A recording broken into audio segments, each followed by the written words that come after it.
Find them online at godfearingbrothers.com or by phone at 509-935-6414. KCHW-FM thanks God-Fearing Brothers for supporting public radio in Stevens County. And by Chihuahua Flooring. Chihuahua Flooring at 214 East Clay in the 3rd Street Mall offers a wide variety of products, including carpet, ceramic and porcelain tile, vinyl and laminate planks, and vinyl sheet flooring. Chihuahua Flooring carries products for both commercial businesses and residential homes, including brands like National Flooring, Dell Tile, Mannington, and Mohawk. They also offer blind repair.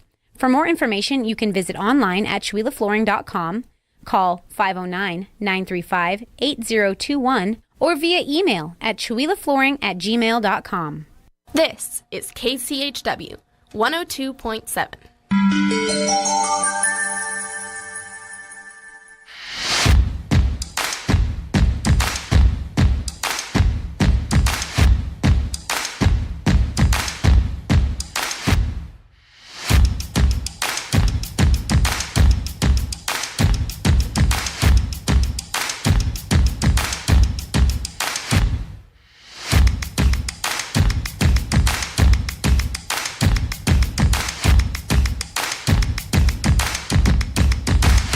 Good morning. It's a KCHW Morning Show. It is Wednesday, April 10th. This is me, Chuck Ritchie. I'm here with... you okay over there, Sharon? Well, I'm not sure I'm hearing you in my earphones. Oh, no. But, okay.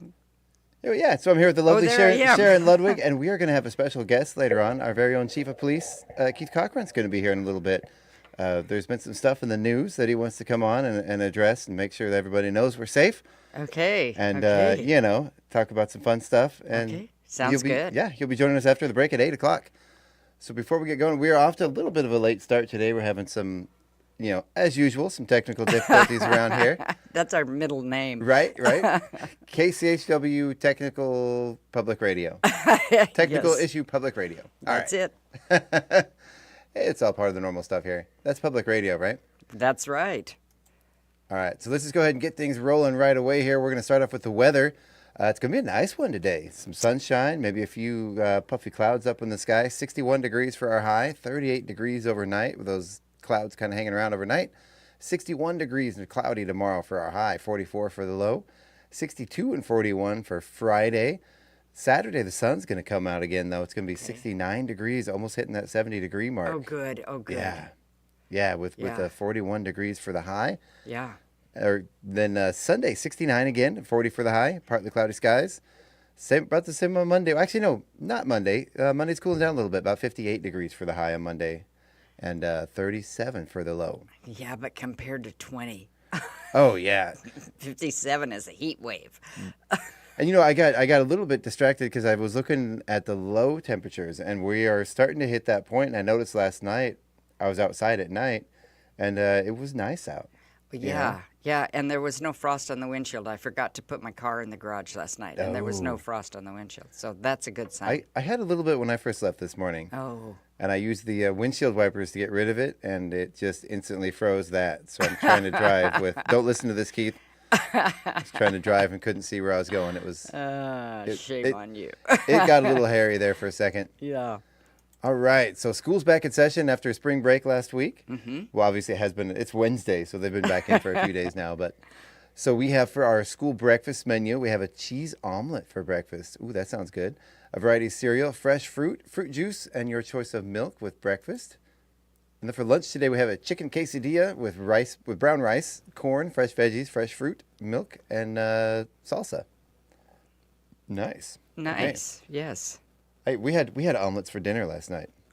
Oh, it was. I like it when you have breakfast for dinner. Oh yeah, yeah. It's the best. I don't know. I'm a big fan of an omelet, so can't get enough. Yeah. All right, so we're gonna go ahead and roll right into the local events. We got some stuff happening this weekend. It's a busy day on Saturday. There's stuff happening left and right. Okay. All right. Are we gonna do birthdays first? Yes. Thank you. I was thinking that's what you had said. No, you're right. So today we have oh no, we don't. I was looking at last week. I was going to say there was a big list last week on this day, but today we have Kira Rolstad and Carter Odian with birthdays today. Oh, nice. Yeah, happy birthday, you two. Yeah. So if you know Kyra or Odeon, go say hi. Yeah, did I say Kyra right? It I may have said sounded Kira. a little different. Yeah, Okay, yeah. Kyra, sorry. My apologies. All right, so let's go ahead and take a look at the local calendar here. We got some stuff going on today. Yeah. Let's- I still can't figure out this light. I tried to turn. It's like a. There's a little tiny black button on the back of it. I know when I touched. Oh, there you go. She's got it. She's got I it. just pushed it a little harder. All right. Well, I just want to remind you of the 4 scholarships that are getting due soon. Now, maybe your senior is not paying attention to the announcements at school, not checking in, or maybe you have a homeschool student. Yeah. You said maybe your senior's not paying attention, and I was like, oh, man, did my parents call you? That was my senior year. I just didn't pay attention. Yeah. Well, of course, we still have that Purina Animal Nutrition Scholarship, and if you're interested in that, the deadline is April 17th, so that's coming up pretty soon. And I, of course, cannot read any of this because I left my glasses at home. Oh, no.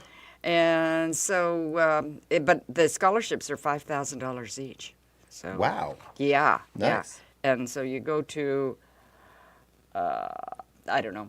With college prices this day, that'll get you almost a whole week in school. I don't know if anybody would even write that down. The other one of them is the Arts Guild, and their deadline is April 19th, so that's coming up again.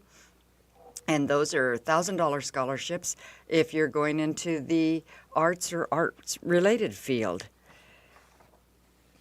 Cool. And then we have one from Chokes and Spokes, and their deadline is May 1st if you're going into in the auto field. So if you are interested in these, you can contact us, or you can contact the counselor at the high school, and she has lots more. But these are just the ones that are out there in the public. And then the Lions Club has one, and their application is, I think it's May 1st, too. And so, and those are scholarships that are available, and I know there's a lot more that. I stress this because I had a senior who never did any of this. Yeah. And then I had one who constantly was, checking in. So we did a thing where every Sunday I would say, okay, how all their senior year, what are you doing for scholarships? And we'd have assignments. Have you written the their essay? Have you filled out the application? Yeah. All that kind of stuff. Huh. And I was just on top of it for my other kids because I was oblivious with my first. I had no idea that there were scholarships out there. Available. Yeah. Well, these are all local scholarships, though, right? Yeah. That's cool. Yeah. So, okay. So today is Wednesday, April 10th, and we do have a Cougar track meet at home. The only one we have. The Really? only track meet, because all the others are being hosted by other schools. And so if you want to see our track in action, go show up and watch those kids. They're throwing the discus, they're throwing the javelin, they're running. They're doing all those things you do at a track meet. I wonder how that works out to where there's only one home meet all year. Well, I have the schedule, but and it looks like there's only like one home meet for everybody else too. Everybody else gets their turn. So, yeah. Oh, crazy. Yeah. So then also we have Cougar tennis at home today against Lynn Ritzville Sprague. And most of these are right after school. So I'm not telling you times. Yeah. Although the golf course, I'm telling you that time, it's not a golf tournament. It's pickleball. I read is up at the golf course now. It is. Okay. Yeah. And so Okay. I'm hoping it still is. I read that it was now at the golf course. So I should stop announcing in the daily announcements that pickleball's at the old middle school then. probably, Okay. and I hope I'm right. But it's from 9 to 11:30, 18 and over, and today is especially for beginners. Very cool. Yep. And Center for the Arts Sit and Knit from 2 to 4, and Fired Up Pizza Bingo at 6. So there's all kinds of things tomorrow, unless you have anything else for Wednesday. I do not. Okay. It's kind of the middle of the week is pretty light this week, but Yeah. there's a weekend is going to be busy. Tomorrow is April 11th, and we have, I hope you don't have kids that are involved in more than one sports out there, or more than one child in your family, because you're going to have to divide and conquer. Golf is at Deer Park. Baseball is home against Lakeside. JV baseball is at Lakeside, and tennis is at home. Hey, how could that be? I have it at home against Lindritzville Sprague. Obviously, they don't have tennis today and tomorrow, so somewhere I've got one of those wrong. Uh-oh. So just check with your tennis player and find out when it really is. There you go. And they get back to us. Yeah. The Chewelah Valley and Springdale Senior Club meets at the Valley Fire Station tomorrow because it's the third. They meet on the first and third Thursday. First and third Thursday. First and third. That was last week. They met last week. You know, I went through all this. Okay. It's got to be the third. I changed the dates, and sometimes what's under the date doesn't get changed. Yeah, anyway. That's just proof that even Sharon can make a mistake. Oh, yeah, and I make a lot of them, let me tell you. But there's line dancing at the Senior Center in Chewelah tomorrow. Yeah. Oh, did you say the food bank was open? No, I Yeah, didn't. the food bank's open. What is it? Thursday. Yeah, Thursday from 10 to 2 p.m. Okay. And then a half an hour later at 2:30, line dancing starts at the Senior Yes. Citizen, which is right next to, they're all in the same building, the food bank and the Yeah. Senior Center. And that is a lot of fun. Yeah, is it? Yeah. I don't know if they're open to all ages or not, but it is fun. Friday, adult pickleball. There is a dinner at the American Legion, and I was so excited to see that Oh. because we don't always know about the dinners until after the show is over. Aw. And then I say, oh, fiddlesticks. I don't know I can imagine you actually saying fiddlesticks. Well, anyway, Oh, April. Mom said fiddlesticks. She's mad. So, Friday, April 12th, at the American Legion, the auxiliary is putting on a dinner to raise funds for the Children's Miracle Network. And the dinner is chicken and stuffing bake, mashed potatoes and gravy, carrots, salad, and dessert. And it's by donation, all proceeds to benefit the Children's Hospital at Sacred Heart in Spokane. So that's a fun way that we can help children in our area that need medical care. That is very cool. Yeah. That is very cool. Let's see. And a note, in case your child didn't tell you, it's early release on Friday. Oh. So the teachers get the time to do grading.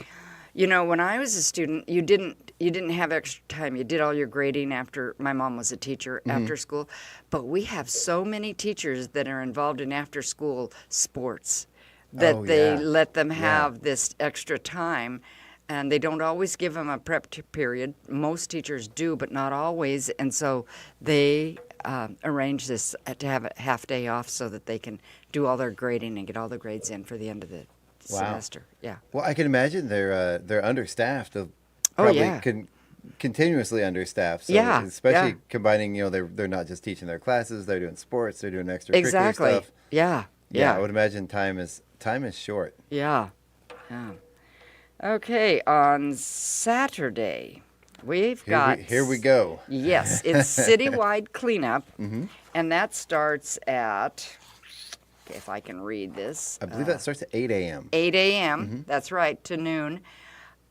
You can also bring recyclables, appliances, tires, scrap metal, mattresses, car batteries, latex paint, and furniture. Often that paint one is you don't know what to do with your leftover paint, and you've changed the color of the room, and you're never going to use that color again. You know, but so they will be taking that. They'll have roll-offs there. You need to have those things sorted. They won't take garbage or anything not on that list. I personally hoard my used paint. We I do have, too. I have probably 40 partial gallons of paint upstairs in my attic. That I hope it's not freezing up there. No, it's not. It's a bedroom, but It's a story. It's one of those where, you go up the stairs, you throw stuff in, and close the door before it all falls down the stairs. Yes. Yeah, so that is a good way to help. There's going to be projects all over town going on. And you check in at the Napa parking lot, 8 o'clock. Mm-hmm. Then there's some sports going on. Cougar track at Cheney, Cougar tennis at Omak, and another Cougar tennis at Okanagan. That they're able to do that because those cities are close together. The one is at 11 a.m. and the other one is at 3 p.m. So they're going to do a tennis at Omak and then scoot over to Okanagan and do another one in the afternoon, which is kind of fun. Cougar baseball is home against Lynn Ritzville, and Cougar JV baseball is at Reardon. Cougar softball is home against Lynn Ritzville. The last final performance of Two Stones, One Bird, and Da Bratz up at 49 degrees north is on Saturday. They'll be there from 11 to 3 in the afternoon up at 49. And then, of course, is the Creative District's annual meeting. Yes. And that's at 11. And so you can still go help clean. Mm-hmm. They don't care if you come in your cleaning clothes. No, to the Creative District meeting? Right. No. You know what? That just shows you're working and helping. Yes, that's right. All. And they want you to be working and helping. And where would that annual meeting be, Chuck? That is at the Aaron Huff Memorial Center. Oh. And it's going to be a combination. There's going to be a business meeting, but it's also going to be a sort of community summit to get input from the community and sort of gauge where we're going and what we're doing and what we're heading and make sure that it aligns with the community needs and get some feedback. Yeah. There's you were around in the beginning of the Creative District. The whole founding of it, from the very beginning of it being when we had those meetings at the theater, and that theater was packed full of people. Yeah. There was a lot of excitement around the idea and a lot of input. And a lot of people had some input and wanted to see stuff from the Creative District. And then this thing happened. I don't know if you remember. There was like this virus that went around. Oh yeah. We all got to days. Stay home for a couple of years. And it's a different world now. And we may have just wanting to make sure we're on the right track and of what we're supposed to be doing. And reassess things. Every organization every few years should do a reassessment, and that's where we're at. And we're doing some strategic planning type things and organizational, not rebuilding, but just sort of taking a look at how things are going and how we can better serve the community and making sure we're meeting our goals. The goals of the state have also, everybody's gone through the same thing. So the state requirements have changed a little bit from what they're expecting from us. And well, I imagine you're on course. Yeah, I imagine you're going to highlight where you have come from and what you have done, because it's remarkable what has been done in this community in the last couple of years. We're proud of everything that we've done. It's especially given through COVID and everything. We've never stopped. We kept going. We've done a lot of projects around town. We've got the convening coming up in June. The statewide convening. There's going to be people from all over the state, from different organizations. Here in Chewelah. Isn't that exciting? Districts. It is. Yeah. Thank goodness that new hotel's open. Because that's really what made it possible. We'd be putting tents up in people's backyards. Yeah, we would. The state's been waiting to ask us to host this convening. Is that right? Because we were the second Creative District. Oh yeah. And I believe Pullman's already hosted the yearly convening, and they've been waiting until that hotel opens up. Yeah, because they don't want people coming up from the Spokane area having to stay down there. Right. Yeah. Exactly. We need the local. Yeah. Okay. Sunday is. Fired Up Pizza. We'll have all ages blues jam at 4 o'clock. Monday, adult pickleball, sit and knit at the center, and JV baseball home against Colville.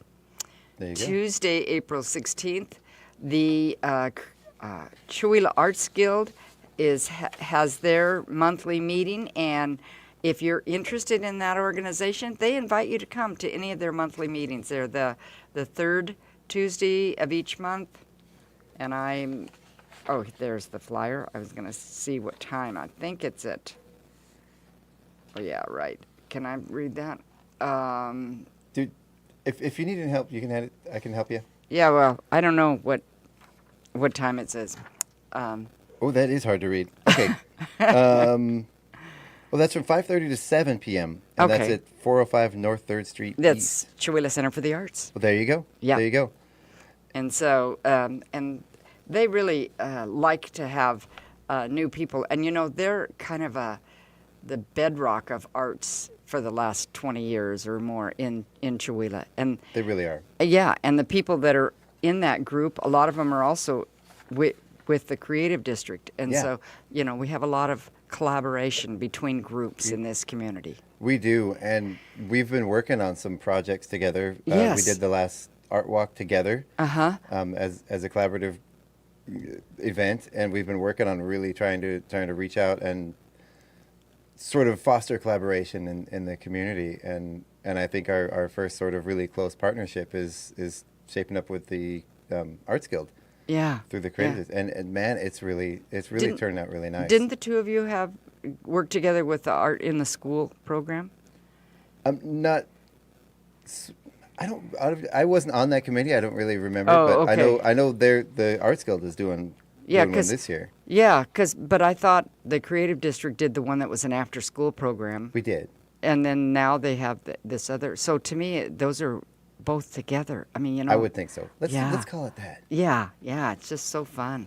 No, but I'm excited. I don't know. I haven't heard back yet, but it might be next year. I'm not sure. But I've signed the radio station up to do that, to teach kids about radio in school. Yeah.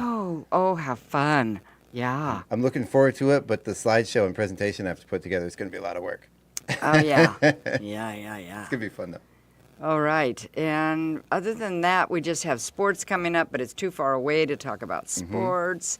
What I want to talk about, though, is Chihuahua's Got Talent is coming Yes, up. ma'am. And it's, I don't know if it's a deadline yet for your applications. It's Yeah, getting close. The deadline is Monday. Whoa. Monday, by the end of the day, Monday, to get those applications in. Okay. They've been posted. The application link has been posted on our Facebook page. Uh-huh. You know, so last night, and I'm pretty proud of this. I want to talk about this. We've signed on a new sponsor to sponsor that prize money. My goal was to. I haven't been able to. My goal was to double the prize money from last year. I haven't quite Right. been able to do that, but last night we beat the last prize money. In 2019, we had $1,200 available in prizes. As of last night, we have $1,300 Oh, great. pledged from Yeah. local business. That's not the final number. We still might Right. have some coming in, but Uh-huh. we beat that number last night. Nice. So if you want Nice. to if you're out there listening, and if you are a private individual, if you're a business, if you want to go tug on your boss's coattails and say, hey, you should really give some money to this show. Yeah. It's really going to be great. We beat last night 2019's prize amount. We That's are up good. to officially up to $1,300 That's nice. in Nice. pledge sponsors for that show. So Yeah. that's exciting. And so, when would Chihuahua's Got Talent be? So the first round of competition is April 20th. There are different sign-up forms or different times available on the sign-up form. You can pick your time slot. If you make it through the first round, the second round is the 27th.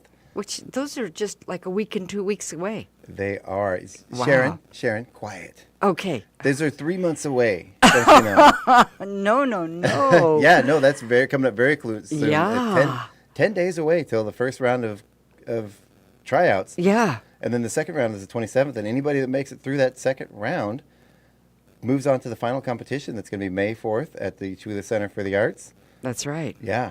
Yeah. And we got some good prize money coming up, and we've got some other activities that are going to be happening, and I'm excited. And you can be any age. Any age, all ages. Yep. We have people of all ages signed up. Oh, good. Good. we- And you can be a single. You can be a group. You can. Yeah. You know, and be ready for bring your tissues, because man, I've already heard some stories coming through of some people that have signed up that Nice. some really great stories of some of these people competing. Oh, good. We just had a gentleman sign up. He's a poet, and he's Oh. reading poetry, and he won a national poetry competition many years ago.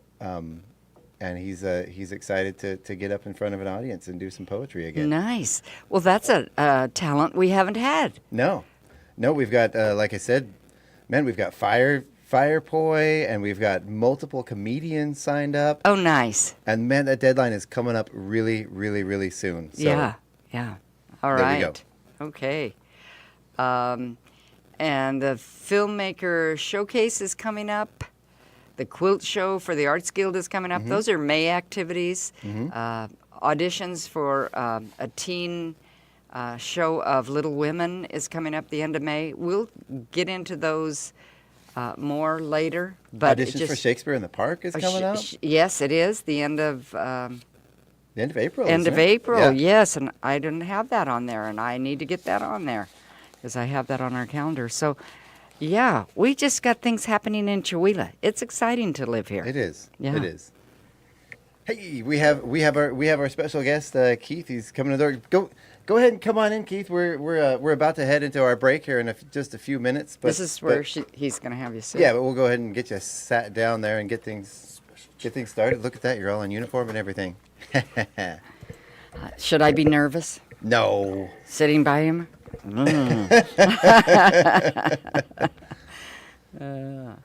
All right. So before we go here, let's go ahead and get into those celebrity birthdays, and we'll do Okay. We'll do our now that Keith is here, we'll get him in on some trivia and just surprise him here right before we get into the break, and then we'll Okay. come back, and we've got some news stories and some things Keith wanted to talk to us about. Some very important public service announcements. Okay. Big time. Okay. Steven Seagal is 72. Comedian Orlando Jones is 56. David Harbour from Stranger Things, Black Widow is 49. Charlie Hunman? Hunman. Without my glasses, things are a little. I don't know. Is it Hunham or Hunman? I always looks thought like- it was Hunman, but But it looks says like it's Hunham. got two N's, yeah. From The Gentleman and Sons of Anarchy is 44. Okay. Yeah, good luck with this one. Yeah, is it Chyler? Schuyler Lake, Schuyler? maybe? Lee? I don't know. Late? Schuyler Late? I don't know how to Maybe pronounce the that. T's silent. Yeah. From Grey's Anatomy is 42. Mandy Moore from This Is Us is 40. Shay Mitchell from Pretty Little Liars and Dollface is 37. Hallie Joel Osment from The Sixth Sense is 36. Daisy Ridler from Murder on the Orient Express and the Star Wars films is 32. She was really good in that She last was. Star That's Wars. Ridley. Daisy Ridley. Ridley? Yeah, Okay, I said it wrong. that's okay. Sophia Carson from Disney's Descendants is 31. There we go. Yep. All right. So let's go ahead and let's do some trivia before our break. Okay, so then- we actually have a couple of comments. Uh-oh. I can't read them, but K.S. Brooks has made a comment. Do you have your comments up? I do not. No. Okay, here. And we got a couple of them.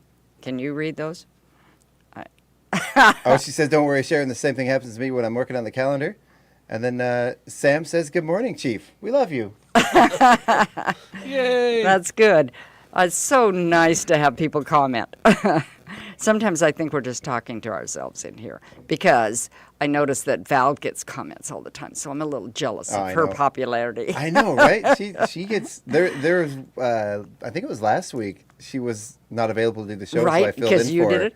She always gets dozens of comments. Yeah. And I was on the show and nothing. Yeah, I noticed that. Nobody cares. I will have to say before we get into this trivia, though, Keith, thank you for joining us. Oh, yeah. Appreciate it. I know Scott. I told Scott you were going to be on the show, and he's like, "Man, why'd you have to do it on Wednesday?" So Scott says hi. Oh, yeah. I saw pictures that he posted about his experience with the eclipse. Yeah. Oh, yeah, that was fascinating. Yeah, Pictures, and he's posted a video. Yeah, Yeah. Nice. Yeah, and he is right in the path of totality. yeah. And he has little rental cabins that he rents out that if you've ever watched, there's this really cool map I saw from Airbnb. It had a solid red line of all the booked up cabins and rentals, and it followed the entire path of totality across the country, just a solid red line. Every single rental. Shocker. Yeah. Everything on Airbnb was sold out for that. And he didn't have his cabins ready, and he was trying to get them ready for the event, and he got them rented out. And then they got a blizzard with like 12 inches of snow overnight. Wow. as he's trying to get his cabins ready for this thing. So I guess it was sloppy, but it went off without a hitch. So Okay. all right. So these are some really bad trivia questions. You guys ready? Uh-huh. Don't you love just getting thrown in? You just come in, sit down, bam, do it. trivia questions. So, when we're having a conversation, women do this 15% more frequently than men. Yawn. No. 15% more. Women do this. It's something that Really listen? no, but that's a That would good be higher. That would Yeah. be way higher. Yeah, that's way higher. Men, I think that probably more like 65% compared to 15%. Oh, But it is something you do during a conversation. okay. I'm doing it right now. Eye contact. Eye contact. Eye Oh. contact. Yes. So today, the average woman will receive 3 of these, while the average men will just receive 1. Compliments. Yes, compliments on their clothing or appearance. Huh. Very nice. Okay, so this one comes from the internet. It says, I saw a group of kangaroos, that a group of kangaroos is called a mob. So these are some other group names, and you tell me what animals are a part of them. Oh, dear. Okay, so a group of these is called a, there's actually 2 correct answers for this. I know you'll probably guess one of them, but I don't think you'll guess the other. A group of these is called a gaggle. Geese. Yeah, I was going to say Geese is one. A lot of people joke. The second one, a lot of people joke about the plural of it rhyming with geese, but it doesn't rhyme with geese. A bunch of girls that are together talking about each other. I don't know if you guys want the answer. I don't know if you'll get this. I don't know that I will. I don't know. They're tiny, tiny. Mice? Mice. Really? Apparently, a group of mice is called a gaggle. Oh. I had no idea. Okay, so a group of these again, two answers. A group of these is called a pod. Whales. Yeah, Whales that's is some one. kind of fish. Yeah, whales. The other does live in water sometimes. Sometimes Seals. Nope. They're again very small, probably about the size of a mouse. Turtles. Nope. No. They're slimy. Slimy. Slimy. Snails. Sometimes they live in the woods. They can Oh. live on land or in the water and go in and out. Salamanders? Salamanders. Oh. Yeah, a group of salamanders is called a pod. Did Good not answer. know Good that. guess. Wow. All right. A group of these called a parliament. Congress.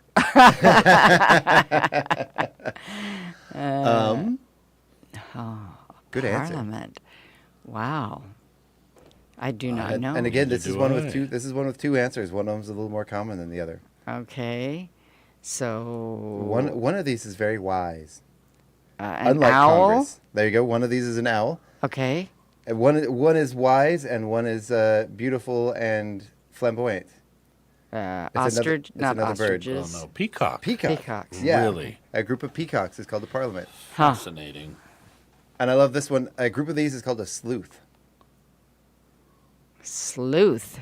Those are cats. But that's not, because they kind of creep around. No, I have no idea. Called a sleuth. And again, there are 2 correct answers. One is big and one is small. Oh, big are elephants, but that's not the answer. Are they animals that are in the Northwest? They are both animals that are in the Northwest. I have some of these occasionally in my backyard. Skunks. Nope. Oh. About the same size though. And raccoon? a raccoon is one, and some of these are around. They're not very common here, but you might find them up in the mountains.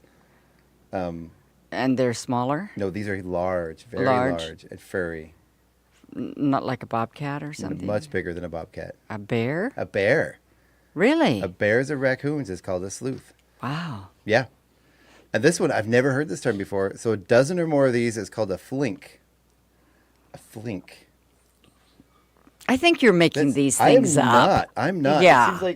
It seems to me like that's something that you would do, like if someone went up to your face really quick, like a flinch Yeah, and like a a blink. flinch. A Yeah. flink. I'm gonna use that term now. You'll be Major using flink. it out of context because you'll know what it really Yeah, I means. have no idea. That's Yeah. got me stumped. Yeah, this is just completely random. Again, there's one big, one little, one's short and one's small and fuzzy and cute. Okay, do they live in the Northwest? Yes, they do. Oh. Yes, they do. Fuzzy and cute.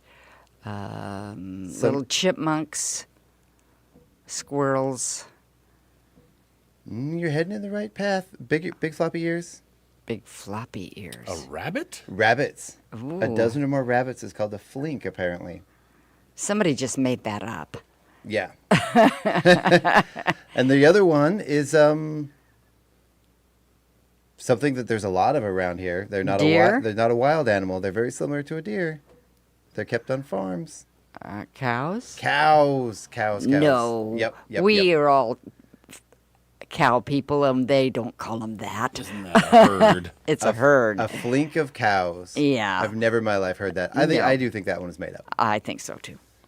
All right. Well, thanks everybody. We're gonna be right back. We're gonna take our break. Thank our sponsors. Okay. Play a little news, and then come up with a game plan for the next round of the show. Okay. And we'll be right back after this break. Thank you for listening to KCHW 102.7.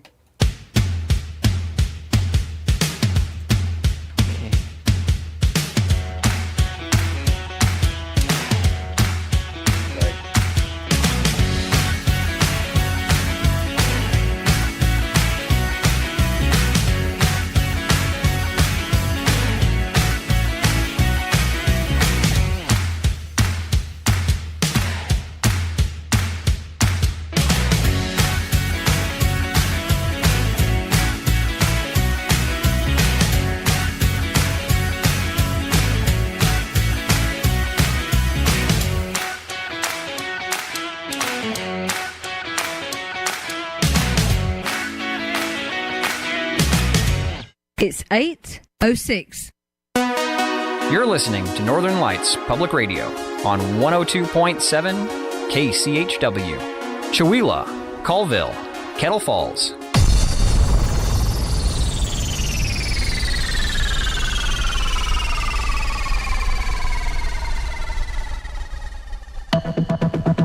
The Public News Service Daily Newscast, April the 10th, 2024. I'm Mike Clifford.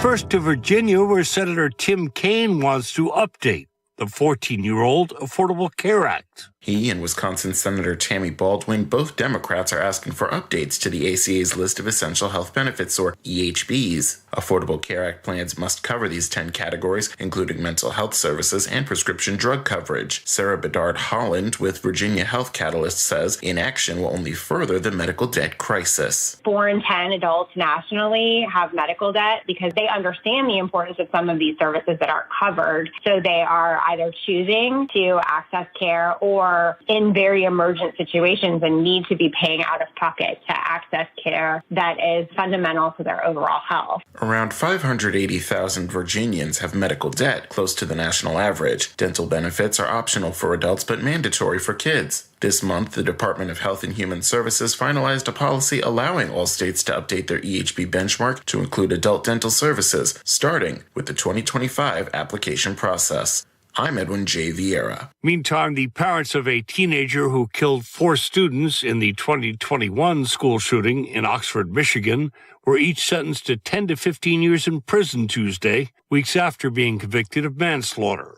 That from CNN. They report that James and Jennifer Crumbly, who each had faced up to 15 years in prison, have already been in prison for more than 2 years since their arrest in a Detroit warehouse days after the shooting. CNN notes they are the first parents to be held criminally responsible for a mass school shooting committed by their child. And with the help of federal aid, Wisconsin is catching up to neighboring states in accelerating clean energy construction projects. 4 major utilities operating in Wisconsin recently announced a pledge to hire union workers for clean energy development tied to federal incentives under the Inflation Reduction Act. Kent Miller of the Wisconsin Labor's District Council says it paves the way for a smoother transition to more wind, solar, and similar projects. With the commitment from the utilities to make sure that the wages and benefits are the same standard as legacy energy, it allows workers to focus on updating their skill sets to meet the needs of the project and not worry about are there concessions in wages and benefits. In earlier phases of renewable energy construction, Miller says some project leaders focused on bringing in out-of-state non-union contractors. Now that Wisconsin labor organizations have a seat at the table, Miller says the next challenge is getting more advance notice before a project breaks ground. I'm Mike Moen. Analysts say the hiring pledge and associated projects could lead to nearly 19,000 construction jobs that come with the prevailing wage. This is Public News Service. Next to the West, where a trio of mountain states has similar policies and geography, but one far outpaces its neighbors in voter turnout. Our Eric Tigadoff explains. Voting numbers in Wyoming are about twice those of neighboring Idaho for local elections. Wyoming also encourages more voters to the polls for local races than Montana, where residents have been historically active in elections. Head of the think tank Sightline Institute, Alan Durning, says there is a simple reason. Wyoming schedules its local elections on the same date and the same ballot as national elections. Idaho and Montana hold their local elections in odd years at odd times when far few people are motivated to participate. Sightline Institute data show turnout for 2022 municipal elections in Wyoming was about 37%. In Idaho's 2021 local elections, turnout was about 19%. Durning says moving elections to even-numbered years could boost engagement in Idaho. However, critics say long ballots could lead voters to lose interest as they get down to local races. And as out-of-state and sometimes disreputable companies offering solar installations crowd the market, a Kentucky effort called Solarize aims to connect residents and small businesses with pre-screened solar contractors. Pure Power Solar owner and Solarize partner Nick Hartnett says residents considering solar should find local companies, read reviews, and talk to customers who've had systems installed. Adding the Solarize program is designed to do the legwork. There's a lot of aggressive sales techniques as well. And so when companies that aren't really invested in the local community and don't plan on being there for a while come in with a goal to just sell as much as they can, David Gomez of Daily Green Power, another Solarize installation partner, says his company went through a thorough analysis based on experience and work quality to be selected as a vetted contractor. Nadia Ramlagan reporting.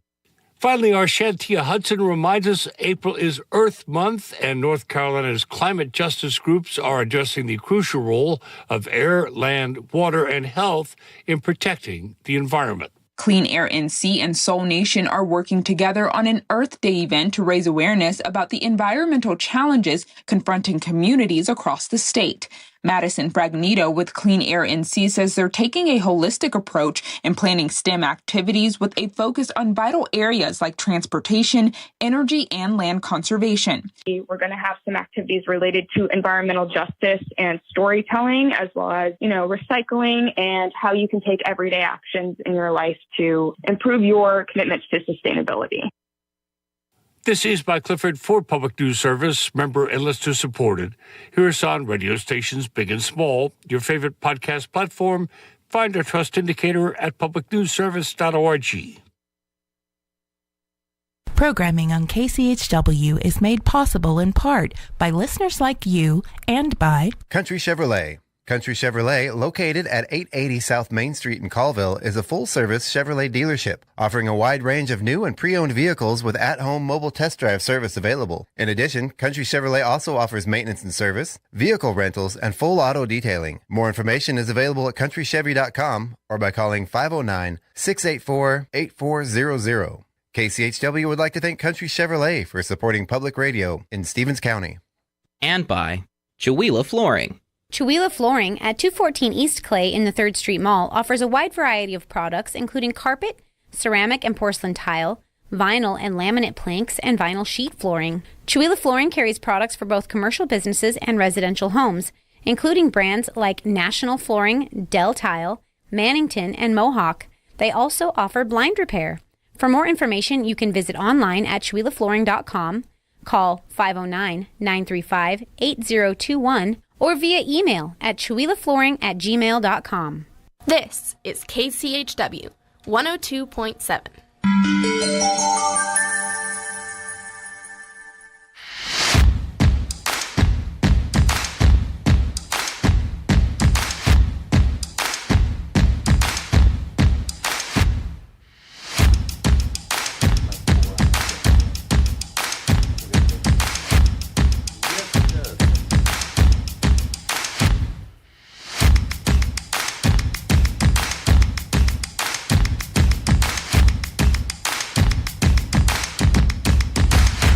Good morning. Welcome back to the KCHW Morning Show. We are back from our break with myself, Chuck, and my phone alarm is going off. It's a good thing that's not one of the bad ones with the bad words that I get up with in the morning. Ooh. We're with myself, Chuck, Sharon Ludwig, and our very special guest and good friend, Keith Cochran, our Chief of Police. Hi. Yeah, welcome. And so we also on Facebook, we have Susan Peterson's listening to us. Hey, she says Susan. she's listening and that the two of us are great. Aw, Yeah. you're great. Yeah. I'm just kind of an annoyance. And then K.S. Brooks was listening, and Andy's Sandwich and Sports says, good morning, Chuck. So Good morning, everybody. Yeah. That's awesome. So how fun to have listeners. That is. So, Keith, you're joining us. There's been some stories in the news, some pretty big concerns. We don't want to alarm everybody, but there's been some sightings. Do you want to tell us about that? So some sightings and some. There's been a lot in the news about, Bigfoot in Yeah. the area. Yeah. If you missed it, the sheriff's office apparently had a guy that called in inquiring about the regulations for hunting one. Yeah. In the Meadow Lake area, which is actually in Ponderay County, but. Hey, can I get you to move that mic a little closer to your face? A little closer? Yeah, there we go. Perfect. And so that's an interesting thing. And so, what was the result of this call? Did we ever? What was he calling about? What were his questions? Apparently he called the sheriff's office asking about what the regulations were because he wanted to come over and hunt one. Mm-hmm. Of course, he said he wasn't going to hunt a mama one or a baby, so that's good, I guess. Right. And apparently they replied that their basic reply was that they don't believe there's any in Stevens County because one of their deputies probably would have hit one with their vehicles by then. And having worked with the sheriff's office for 25 years, I can attest that they've hit most animals that are out there, including one deputy that hit a peacock. Wow. One time, yeah. Was it a parliament of peacocks? It may have been. I think it was a single peacock, Okay. so I don't think it was the whole parliament. So it was just sort of a representative of. Yeah. Yeah. Well, and I would think you could hunt them with a camera. Yes. That's the only hunting I think you should do of a Sasquatch. I actually have a few friends. I have a cousin up in Colville who runs the Northeast Washington Sasquatch Society. Nice. And he was actually pretty upset about that because most of the, I guess if you could call them professional Squatch hunters, don't condone violence towards the Sasquatch. They do it for research purposes and to make the discovery, not to cause any harm. And I can understand that. Most of them probably are into it more for the scientific aspect of, right, finding and proving that Sasquatch exists. Right, which of course, hey, maybe someday we will. Yeah, Maybe someday. You never know. I do know of a story, though. Yeah. Where Tell me a about Stevens this. County deputy found Sasquatch in the Loon Lake area. Yeah, tell us about that. So it is not my story, and I was not there, but I heard it from the deputy, who no longer works here.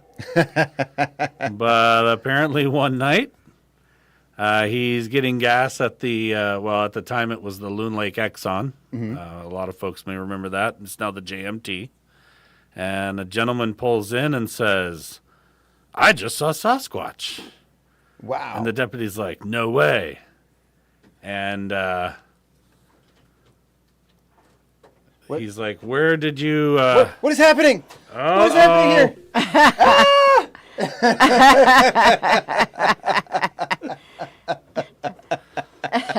As it turns out... As it turns out, Sasquatch is right here in our studio. Nice. Or reasonable, somewhat facsimile. Hey, welcome to the show, Sasquatch. Sorry. Now, is this a mama or a baby? Or I'm not checking. Oh, yeah. Not going to check. So go ahead, keep going with your So the deputy asked the gentleman, where did you see it? And he says, down near Granite Point. So the deputy jumps in his car and says, I'm going to go find him.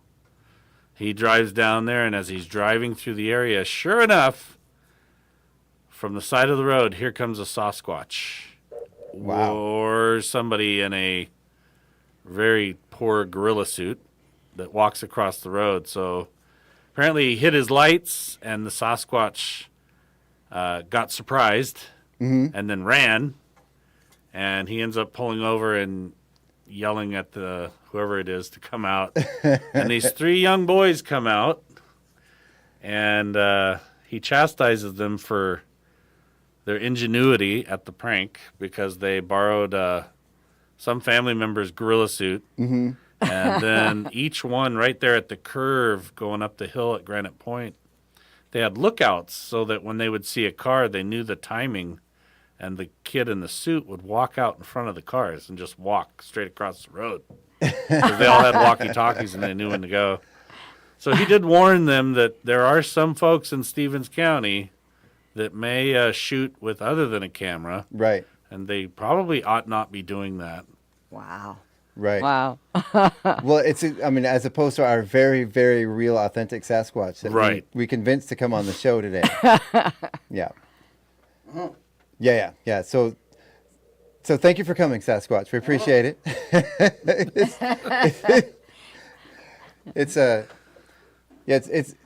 We were hoping we didn't scare you too much. No, I'm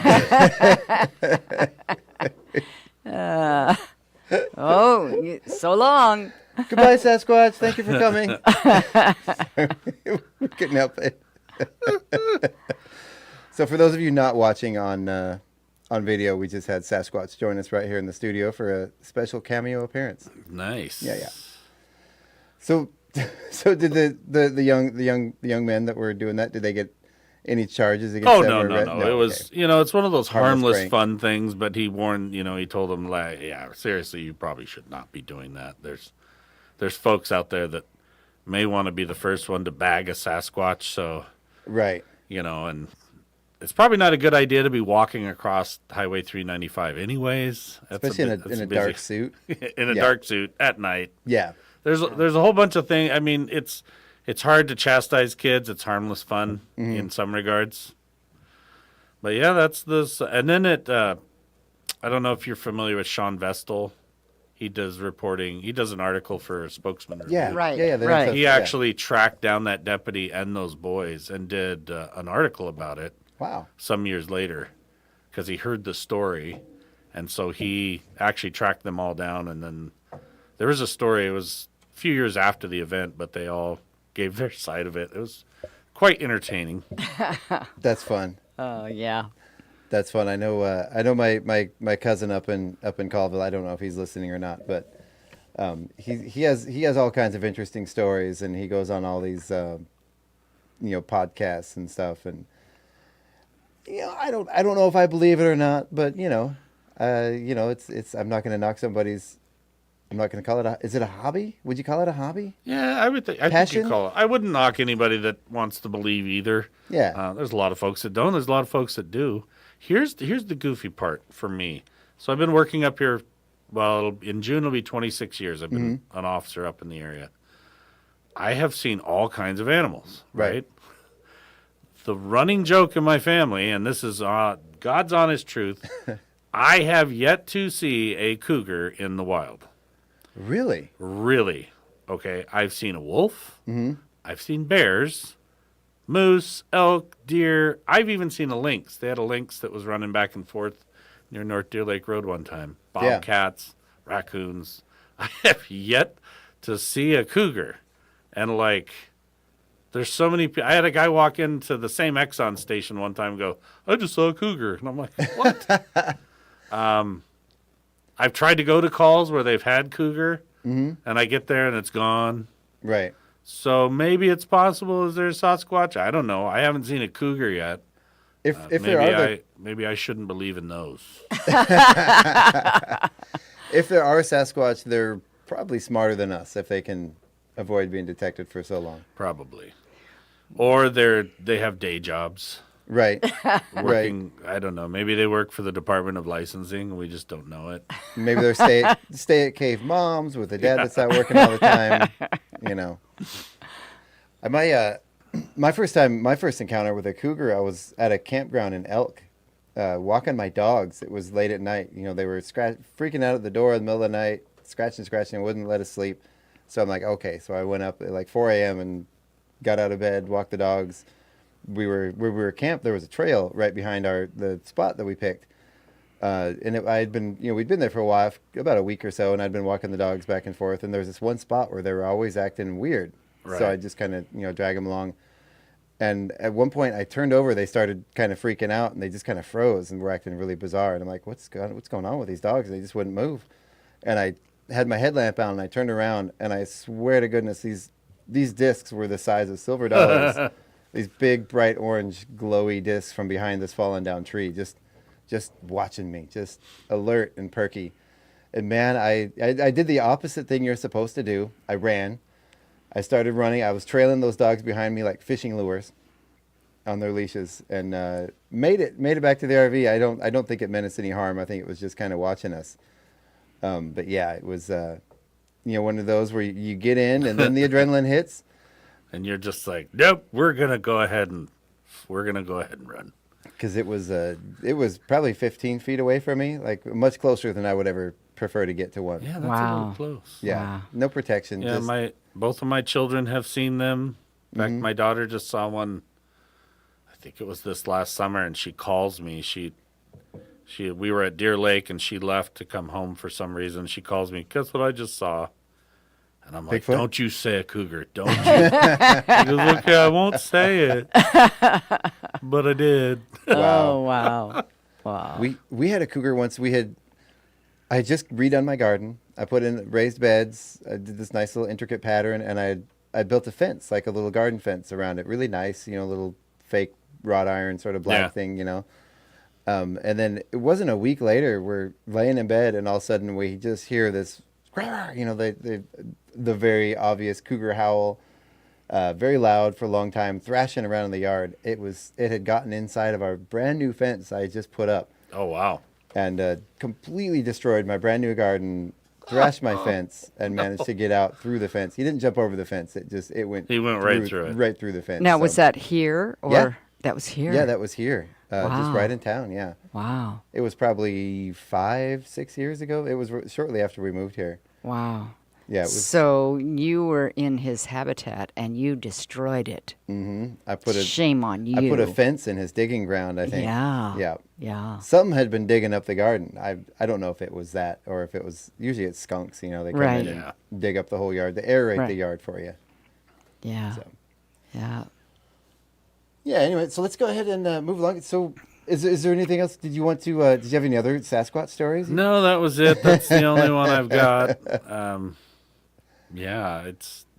They do have the Sasquatch Festival coming up in Medellin Falls, I think, this summer. I think that's a yearly event. Yeah. Yeah. I think I've heard of that. I've seen is it the same folks? There's the Mushroom Festival coming up. Is it the same folks that put on the Mushroom Festival? I have no idea. And that is not a magic mushroom festival, officer. It's just the standard. That is, that is. I believe they're doing foraging and teaching people how to identify mushrooms in the wild and which ones to eat, which ones not to eat. Probably more important. Yeah.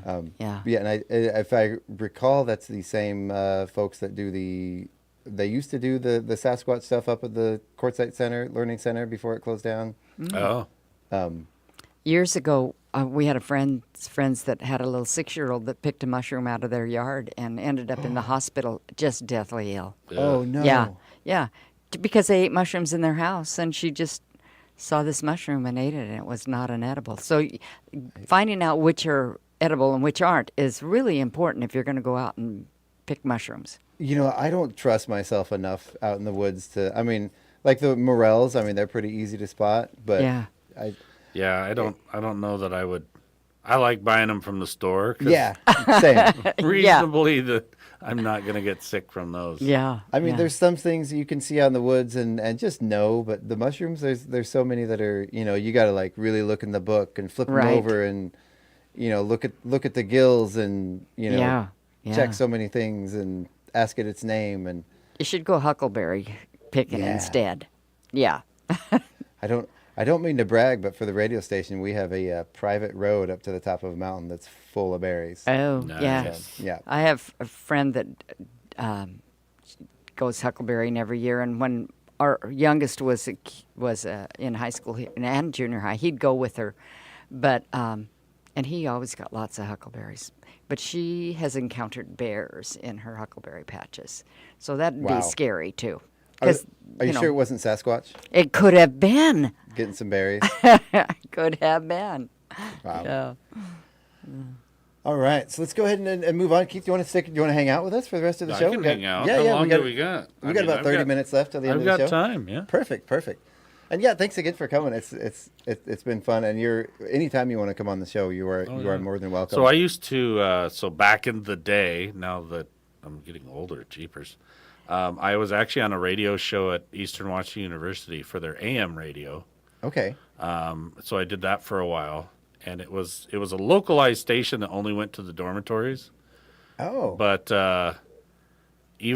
back then, of course, it's going to date me. We didn't have cell phones.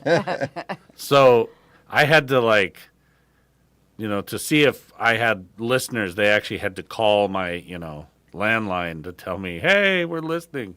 So I'd give away CDs all the time, and I think the same guy got the CDs all the time. That's funny. Just to see if I had a listener. It's like, call me. I'm bored. Yeah, there used to be an oldies station in Spokane that would do that in the mornings. If you were the caller and could sing the song that was the answer, you'd get prizes. And Gino would call and sing. And we went to Leslie Gore over at Sandpoint. We went to shows in Spokane. We just all kinds of things that he'd win tickets to, and we'd go to shows because he could sing the songs. Yeah. Yeah, so. I had a college radio show, but it mostly consisted of, is anybody out there? Do you want to call? Hello? But it was on college. It was college radio, and it was it was part of a class, and I think my shift was 4 a.m. on Sunday mornings. Oh. And nobody was listening. Yeah. I would bring my bass guitar on and try to play along with songs. Pretty much the only interaction I ever got was people calling to say, "Get off the radio." Who gave you the keys to the studio? Yeah, that kind of stuff. So, I have a couple questions for the officer. So how long have you been with the city now? So I'm coming up on a year now. Wow. In June. I know, time flies, right? Yeah. But I was hired last June, so it's been a transition, but I think I'm finally getting there. Mm-hmm. Yeah. How are you liking it so far? Oh, I love it. How you? Yeah. I gotta say, I think from my perspective as a citizen, I think you're doing a fantastic job. Well, thank you. Not trying to kiss your butt or anything, but But he's not arresting you or anybody in your family, so he's doing great, right? Exactly. No, I wouldn't worry about that. But no, I think you bring I guess I'd call it a likability, a kindness to the position that I think is needed. Oh, good. Yeah. And we really appreciate you. And I've heard nothing but good. I know because Scott's been in Maine, when the news came out that you were our new chief, he just oh, thank goodness. He was very, very excited to have you here. Yeah. Known Scott since he moved into town. He was my neighbor for a little bit. Yeah. No, you were an officer in the area for a long time before that. Yeah, correct? so I was originally hired with the Stevens County Sheriff's Office back in 1998, last century. And we've lived in town ever since then. Yeah. It took us about 15 years at our current house to actually become qualified citizens of the town, mainly because... Oh, you're lucky. I think it took me 30. Yeah, people finally recognized that the house we live in is no longer... I don't remember the family that lived there. For the longest time, it was those people. I think it's the Redingers. Oh, yeah. The Redinger family. Okay, you live in the Redinger house. But now it's the Cochran house. There you go. Finally, and so we knew we had moved up in the world of Chewelah. Oh, you live in the Cochran house. Okay, yeah, I know where that is. But yeah, I've been here ever since, and as a detective, or as a deputy, I worked as a detective, worked in the Marine Patrol, and then when I left, I was a sergeant with the Sheriff's Office. So, very cool. Yeah. Very cool. Well, Chuck, I sat on the city council for 20 years, and I felt like our mayors were good, our council were good, our police chiefs were good, our fire, but every one that we've had since then has been better. How does that happen? We had good, and we got better. Isn't that the way it's supposed to be? I think so. It's just been great. I think we've had good mayors, and then we got better and better. And I really like Mayor Gregg right now, McCunn. I do too. I think he's very effective. He is. He's got a great energy, and he's doing a lot of stuff helping move the city forward. So yeah. It's much appreciated. And I got to say, so I myself am the son of a police chief. Oh. My father was a police chief. So my condolences to your children. Well, the good thing is that, they're pretty much grown up, and my son lives in Cheney now, and my daughter's looking at moving out.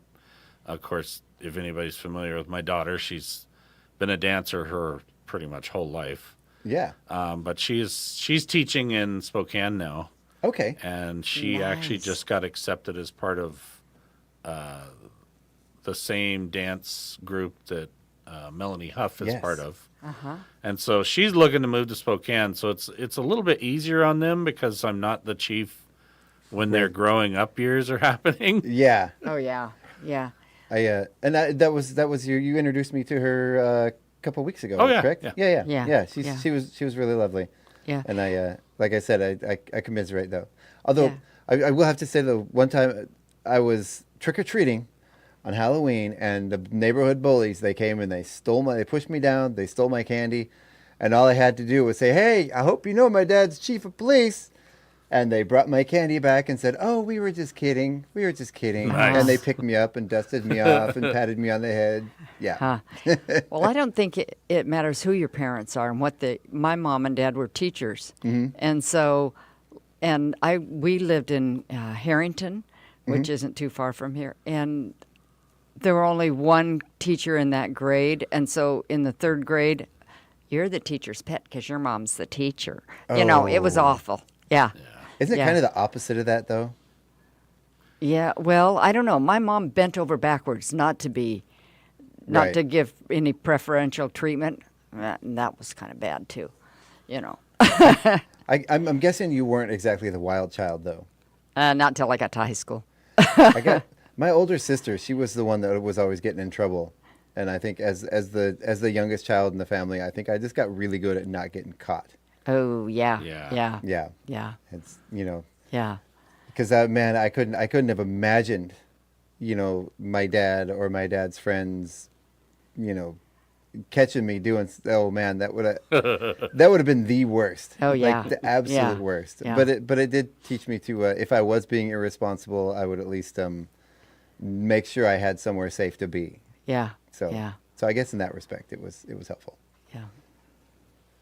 All right, so let's go ahead and move on here. We're gonna do some fun stuff here, Sharon. Okay. Let's go ahead and go on to our bits and breaks and see what we have here in store for us. So I'm gonna go ahead and start things off with these are 4 things you didn't know yesterday. It takes 7 seconds for food to get from your mouth to your stomach. Really? It seems like a long time. 7 seconds? Yeah. I thought it was slower than that. 1001, 1002, 1003, 1004, 1005, 1006, 1007. That's 7 seconds. It made it. Finally got there. Does that mean if you eat really fast, you're piling it up in your esophagus? Or not your esophagus, that's what you breathe through, but yeah. Is it your trachea, or is that also what you breathe through? I don't know. No, I'm confused now. I'm not a doctor. All right. Yeah. Next week, medical science with. We'll have to have Dr. Larson come in. Ooh, I like that idea, actually. There you go. All right. One human hair can support 6.6 pounds. Really? Right. Wow. Huh. Yeah, I don't know if that seems like a lot or little. I don't know. That just brings. Is that like what? Is that like pull weight? I don't know. Like a rope? But think of the size of a pound of butter. And think of 6 of those, almost 7 of them, being supported by 1 strand of hair. That's like a bag. That's more than a bag of sugar. That's a lot of weight. Yeah, it is. You I don't know. When I had hair, I don't think mine would have done that. Earth's core changes direction about every 70 years. Whoa. That explains a lot, actually. That explains all the. That's probably where the eclipses come from, right? I think it's Sasquatch. Yeah. I think he kicked the moon. Mm-hmm. It's all related back to Sasquatch. It does. Yeah, It does. yeah. It does. Well, would that account for hurricanes and tornadoes and earthquakes if the core is changing? I don't know. Maybe. I don't, I don't know. Can we get Sasquatch back? We can ask him and see what he thinks. I'm sorry, I brought up a subject we don't have the answer to. Oh, you know what? We're not doing the rest. Yeah, I'm not going to do that last one. That one's kind of a downer. So tell us about these terms of measurement, Sharon. Quart. It's not enough milk. Gallon is too much milk. Okay. A teaspoon is an unsatisfying bite of ice cream. You have to have a bigger spoon than a I teaspoon. will agree. Yeah. Oh, yeah. That's too little. But a tablespoon is a brain freeze. That's true. Yeah. I have my ice cream spoon. It's a spoon I have in my drawer. It's specifically for eating ice cream. It is small, but it's very long and skinny. Huh. And it gets to the bottom of the carton without getting ice cream on your knuckles. Oh, good idea. Yeah. A pint is the amount of ice cream eaten in one sitting that guarantees shame. That's why I have my ice cream spoon, so I can sit down and get to the bottom of that pint. A meter is about a yard. A yard is about a meter. 100 yards is the distance a typical guy thinks he can throw a football. Yeah. How far is that? 100 yards? That's a long It's the way. length of a football field. Yeah. Oh, yeah, that's a long 300 feet. Yeah. That's it's about 100 meters. Okay. Yeah, about. Okay. A foot is the average length by which you miss an elevator. Oh, always as you're walking to it. Ah. Yeah. Yeah. $1 is the gratitude you've expected to show a bartender for opening a beer bottle. Oh. The gratitude. You know, I always it's my standard, a buck a drink, whether it's coffee or an alcoholic beverage. But yeah, I never thought about it. It's just opening a beer, but tradition. All right, so we did the trivia already. Let's go ahead and move to we've got about 20 minutes left. Let's do our news attack. Okay. And I'll go ahead and get things started. So severe obesity on the kids is on the rise. We're not sure about that though. We do know there are a lot more trampolines folding in half though. Oh, that's a mean joke. I don't like that one. Okay, so I must not be in the right place. You said news attack? Yeah. Oh, there it is. There you go. Go ahead and get us the second one if you're there. It says, and this is where the first part is true and the second part is a bad joke. Yes, thank really you. Bad a joke. really bad joke. And we don't have any sound effects or anything to go with it. Okay. We do. Oh, I do have a few though. In the Philippines, a man stabbed his friend after the friend passed gas. Huh. What? Come on, admit it. You've thought about doing the same thing. I will have to say, and so every day on the announcements, I announce the national holidays, special events, goofy holidays. And I actually had to say this over the air yesterday. It was National Dog Fart Awareness Day yesterday. Oh, dear. They have a day for that. Apparently it was yesterday. I missed it. Yeah, and in our house, we were acutely aware, as we are every day. But yeah, sorry. I thought I'd throw that in there. So this next one, a study found that children curb marital satisfaction, except of course on tax day. Oh yeah. I don't know because there's those child tax credits. Those are pretty nice. Yeah. Yeah, I realized that this last year when I had to pay because I didn't have kids. Oh yeah. To take that hit for me. Yeah, they've all, they got past that age, and the IRS is like, yeah, they still live in your house, but we're not giving you a break for them. Oh, I didn't think about that. I have twins, and they're going to be someday. They're going to be 18 next tax year. Man, we're going to have to start saving. Well, it depends on whether they're independent or whether they're still in college. Right. You can still count them when they're in college. So you just keep them going to college till they're 35. There you go. Ooh, does that count? Can you do that? No. Like forever? Okay. Okay, fine. All right, go ahead. The Masters golf tournament begins Thursday. It says, I can't read that, Yukon? Yukon. Is already up by 7 strokes. Who is Yukon? Are you a golfer? Do you know? No. We didn't write these jokes. Is that University of Connecticut? Yeah. Did something happen there? That I have absolutely no idea. Oh. Okay, moving Does on. anybody out there know? Anybody know what happened at UConn? If you know, please fill us in on Facebook. It'll be about a minute delay before anyone hears it, but I'm curious to know. I'm gonna have to look that up after the show. So a study found that you can switch specific brain cells on and off to make food taste however you want it to. What? Yeah, that would come in pretty handy next time I'm at dinner at my sister-in-law's. Ooh. I'm gonna go with my parents on that one. They're love them, but not the best cooks. Sorry, guys, if you're listening. Brain studies found that dogs are truly smarter than cats. Well, maybe cats are actually smarter. Maybe they're so smart that they intentionally flunked the test so they wouldn't be the ones who are made to pull sleds hundreds of miles in the snow. I've always thought that, I think cats are really intelligent, and they get to sit around, parade around like they're royalty. We take care of them. I think they're a superior species that views us as their servants. No. Yeah, but dogs do the same thing, but they show you all that love, I think dogs are just happy to be around. I think the cats view us as their servants. Yeah. As their subordinates. Yeah. Here's one of my unique observations about, because I drive around a lot of my job, even now as chief. And here's one thing that I've noticed, and check it out yourself. When you drive by a dog, they bark at your car. Mm-hmm. They're like, but if you drive by a cat, the cat is staring at the driver. Yeah. Like cats are acutely aware that humans are driving those. Yeah. Whereas dogs are like, what is this thing?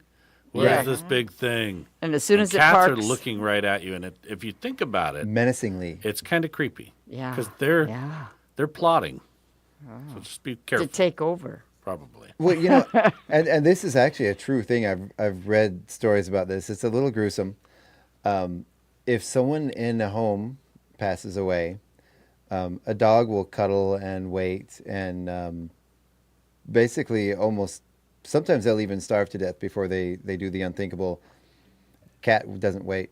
No. They don't wait for the body to cool down. They just start chowing. Yeah, without going into detail, I can affirm that. Yeah. From experience. Wow. Yeah, let's not go into detail there, but it's cats are brutal. They're on a different level. Yeah.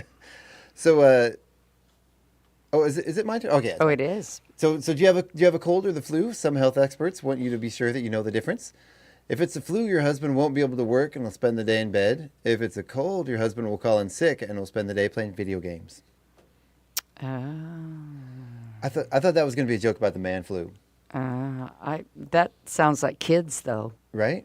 Not, Holding the thermometer up to the light bulb. Well, we have LED bulbs now. We can't do that. Kids can't do that anymore. No. Yeah, but I can remember holding it up to we had a furnace and it was a standing furnace. Oh, in the front room, and I can remember holding the thermometer up there, trying to get it to heat up. Didn't do any good. Oh, I don't even know. Most places they have those forehead thermometers anymore. Right. I don't even know that most folks have an oral thermometer that you could heat up. Yeah, exactly. I can remember as a kid it was like a little strip that they would put on your head. Yeah. And I would sit there and rub my forehead with my hand and try to get it hot. We would, me and my brothers would put them on our foreheads, and then we'd concentrate really hard to get it to go up.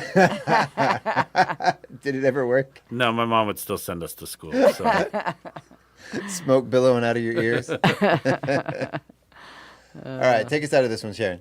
A study found that most elevator door close buttons don't actually do anything. Kind of like an assistant manager or the vice president. Right? I've heard that. I've actually heard that before, that those buttons are just a placebo. It really does absolutely nothing in the elevator. It wouldn't surprise me. I'm wondering if it maybe did, or what is the point of putting in a button that doesn't do anything? I don't know. Gives people something to do? I don't know. Maybe it does actually close the door, but the difference in the time it makes is really not. Yeah. Well, maybe it's just in case the door gets stuck open. To make it rethink, kind of. Speaking of elevators, if you're talking about something getting stuck in an elevator, my first response is just to get out and take the stairs. Yeah. I'm not, if there's, elevators are like a thing of mine. I don't like, I use them, but I'd rather not be in one that even has like any hint of malfunctioning. Oh, yeah. I've seen too many movies. Oh, yeah. Where bad things happen in elevators. No thanks. Not a fan. So let's go ahead and move on to Wacky But True. And this is where there's no joke. These are just true news stories that sometimes are a little odd. Go ahead, Sharon. Take us away. Wacky But True. Okay, 5 years ago this week, an Oregon homeowner called 911 to report that a stranger was in the bathroom and that the person had the bathroom door locked. The homeowner said they could see shadows moving under the door. Within minutes, several deputies surround the home. They could hear a rustling noise coming from the bathroom. After calling to the suspect several times over a loudspeaker, deputies went into the bathroom with their guns drawn. Inside, they found a Roomba robot vacuum crashing around on the floor. Keith, you ever had anything like this happen? No, but I would say it's better to be safe than sorry. With the advent of AI, you never know when your Roomba may turn against you. That's true. That's true. And the robot uprising. I hear the whispers. That's why I've unplugged mine. We've actually had calls where they've had like a window open and they see the curtains blowing, stuff like it's happened. Yeah. I almost forgot the other morning. My dogs were barking at like 4 a.m. I haven't even gone out there and checked yet, but then I got up that morning and my shed door in the backyard is open. Uh-oh. So I don't know. Sometimes animals get in there. Sometimes, the raccoons. We got some raccoons that live back there. Maybe it's Bigfoot. They're pretty intelligent. Maybe, yeah. I mean, it's a pretty nice little shed. Maybe he went in there, made himself a little bed, got cozy, played with some of the yard tools. I don't know. Nothing valuable in there anyway. All right. So a guy in Australia was working in his yard when a snake bit him on the finger. So he killed the snake with a shovel, called an ambulance, went to the fridge, grabbed a beer, sat and waited. Turns out he lived. That's Australia, though. Isn't everything in Australia trying to kill you? I thought it was. I thought pretty much everything was like deadly. Right? Even the people. Well, and you have to be careful with snakes. I read, of course, in the Reader's Digest, they don't tell anything but what's true. But somebody had killed a snake and had chopped his head off and then went down to pick it up and he got bit, and it was a rattlesnake, and he got the venom in him, and he was very, very sick because even chopping the head off, it has a certain amount of time that it still can bite you. I have one of my kids. We have some snakes around. Are there ever many encounters with rattlesnakes or anything dangerous around here? The only rattlesnake I've encountered, so mostly the rattlesnakes in this area are on the closer to the riverside, over the Columbia side. And I've seen some up north, but over on this side of the river, we tend to have a lot more bull snakes, which I had an interesting encounter with a bull snake one night where I thought I could pick it up, kind of like the late Steve Irwin. Yeah. And I got out of my patrol rig, and if anybody's ever encountered a bull snake, you'll know right away because they know how to bluster. Yeah. Because they act like they're big and mean and poisonous. But that's about all they can do. Yeah, but they're harmless. I mean, they're a non-poisonous snake. Yeah. But he put up such a good show that I finally just used my baton and flicked him off the road. I decided, just in case. Wow. We have a kid that likes to pick up random things, random creatures, and they were out on their bike and stopped and sent us a picture on the phone. Hey, look, there's a snake. And we're like, oh, okay, cool, don't touch it. And then a little closer. Hey, here's a close up of the snake. Oh, that's really great. It was a nice, actually really pretty garden snake. Oh yeah, just a typical garden snake. We're like, oh, that's cute, but please just don't touch it. A little closer picture. Okay, that's great. Don't touch it. And then the next picture of his course, hand. holding the snake up. Yeah. So. Well, when we first moved to our area, it was just a field. There were no houses, no roads up beyond us, and I did encounter a couple snakes, and I do not like snakes, but I got it with a stick, put it in a 5-gallon bucket, walked it across the street and up over the hill, and I dumped it in this vacant lot. And I've since told the people who built a new house there that, yeah, you probably have 2 snakes there that I put in your yard. Back before it was a house, but wow, because I couldn't kill it, but both times I just put them in a bucket with, and got them out of my place. And I kept telling them, you do not belong here. This is not where you belong. No. Yeah. I went to Tennessee, was out doing some yard work and about by the base of the tree, and we had this little garden area, and there was this little clutch of little tiny snakes. My first thought was, oh, look at these cute little garden snakes. And so I picked one up, and I brought it in to show the kids, hey, look at this little snake I found. It's got this cute little yellow tail.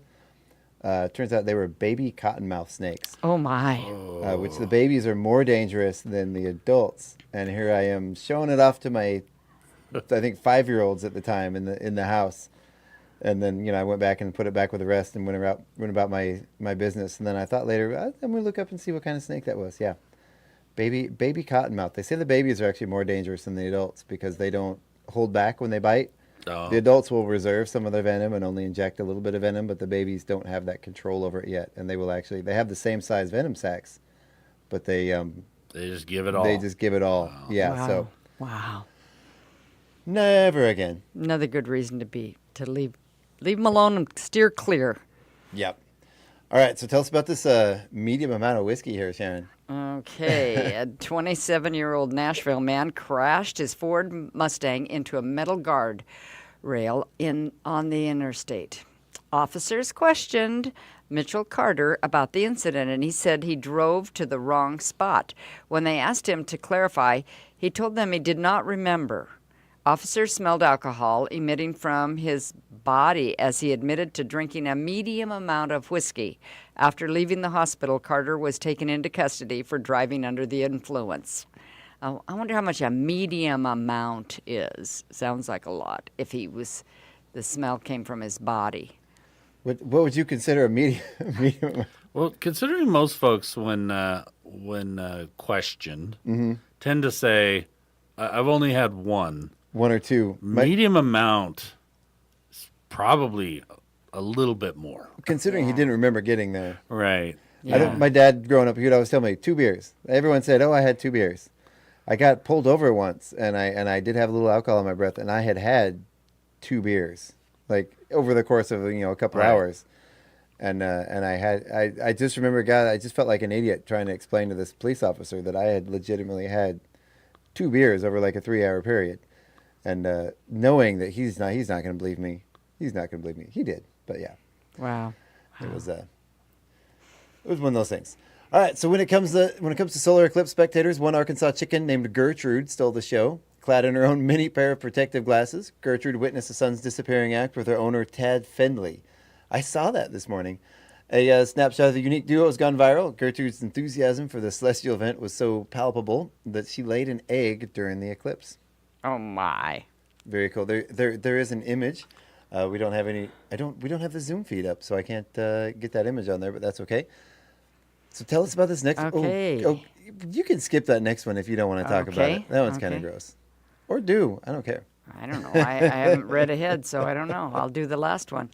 In Louisiana, a man found himself fleeing from a naked woman wielding an axe in some woods near Slidell. The incident occurred Monday when the man ventured into the wooded area to assist a lost individual. To his shock, he encountered an enraged, axe-wielding woman who was completely unclothed. The victim recounted to police how the woman aggressively approached him, brandishing the axe above her head before initiating a pursuit. With adrenaline coursing through him, he managed to outrun the woman and reach safety in his vehicle. Despite the woman's bizarre behavior, the search for her continues with an arrest warrant issued for aggravated assault and obscenity charges. Do you suppose that was just a Sasquatch that had just had a haircut? Probably not. Maybe, or go back and find out if he had a medium amount of whiskey. Right. Yeah. Right. I'm guessing she herself had some too. Do we get a lot of axe wielding people in the woods around here? Not normally. I I can't think of any cases where I've had an axe-wielding naked person chase anybody down, but I would always advise running away from those people. Right? At least not reported in the woods. Was there I remember, speaking of just weird occurrences in the woods, it was 5, 6, maybe longer that there was that while when clowns kept appearing and people kept showing up along the side of the road with the clowns. Was there any of that in this area? I don't believe so. I mean, there were some kids in Chewelah that reported seeing somebody in a clown outfit, but it was never substantiated. I think it was all kind of. I think that was a internet hoax thing that took on a life of its own, and people started doing it. Yeah. Although I will have to say, I think that was probably good for humanity because like clowns were just like non-existent for a while after that. It just became a no-no to dress as a clown. Or it was marketing for the resurgence of the movie It. When they came out with the new one. I don't know, clever marketing maybe? Yeah. That's not bad. That's not bad. And that movie needed it because it wasn't a good movie. And when I was a kid, clowns were fun. Did you like the first one better, with Tim Curry? It's Tim Curry. Yeah. Actually, I don't know. It wasn't that bad, actually. Had one of the Sarsgaard kids, Yeah. When I was a kid, clowns were fun. And they were happy. And you went to the circus and 15 of them had come out of a little tiny car, And, it was a good thing. And now no kid likes a clown. No, clowns are terrifying. I wonder if it was because of it or just maybe socially that they just kind of took a turn. But I don't know. But you'd go to the circus to see the clowns. Right. I mean, that was one of the things, that and the elephants and all the other things you saw. But, yeah. But there's a weird amount of work and effort to become a clown. There's actually there's a clown school. Clown schools and everything. It's well, and my mom made clown costumes for my brothers to wear for Halloween. Mm-hmm. It was a big deal. People dressed up like clowns. Yeah. Now it's a horror costume. Yeah. All right, everybody. Well, it's 9:00. That about wraps it up for our show. I want to thank you all for listening so much. Thank you, Keith, for coming in today. I appreciate it. Anytime. And thank you to Sasquatch for making an appearance. Did it surprise you at all? Shocking. Shocking. Shocked me to the core. We're just glad you didn't shoot Kat. So. No. We didn't think you would. All right, everybody. Thank you so much for listening. Any parting words? No, Chief that's Cochran? it. No. Everybody have a good week. Drive safe. No medium amounts of whiskey while you're out there driving. There you go. No medium amounts of whiskey. No small amounts of whiskey while you're out there driving. Yeah. Please. And so show up to help clean the city on Saturday for citywide cleanup. And when you're through with that, they're going to have hot dogs in the Napa parking lot. And then you can grab your hot dog and run over to the Creative District annual meeting. Yeah. Yep. There you go. All right, everybody, thank you so much for listening. Tune in tonight from 6 to 8 p.m. We have Music for the Mountain. 8 to 10 p.m. is our very own Dirt Road Doug McQuain, live in the studio with Dirt Road Blues. Then from 10 p.m. to 1 a.m. we have Planetary Radio, Sea Change Radio, Echo Shock, Total from the SETI Institute, and Earth Date. All right, everybody, thank you once again for tuning in. We will be back tomorrow with myself and Scott Allen. Have a good day.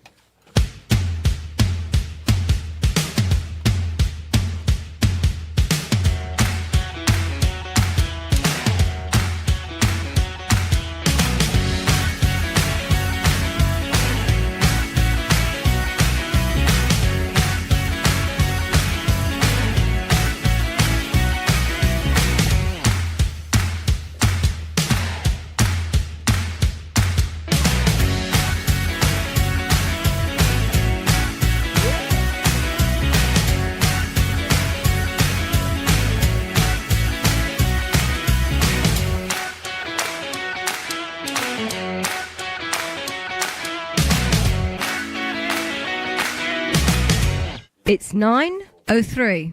Your KCHW Morning Show, made possible by a donation from God-Fearing Brothers Auto Center. God-Fearing Brothers specializes in auto services, including repair, maintenance, and detailing.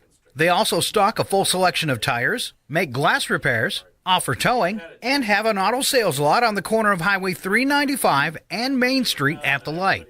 For more information, you can visit the Auto Service Center at 806 East Main in Chewelah. Find them online at godfearingbrothers.com or by phone at 509-935-6414. KCHW FM thanks God-fearing brothers for supporting public radio in Stevens County. And by Chihuahua Flooring.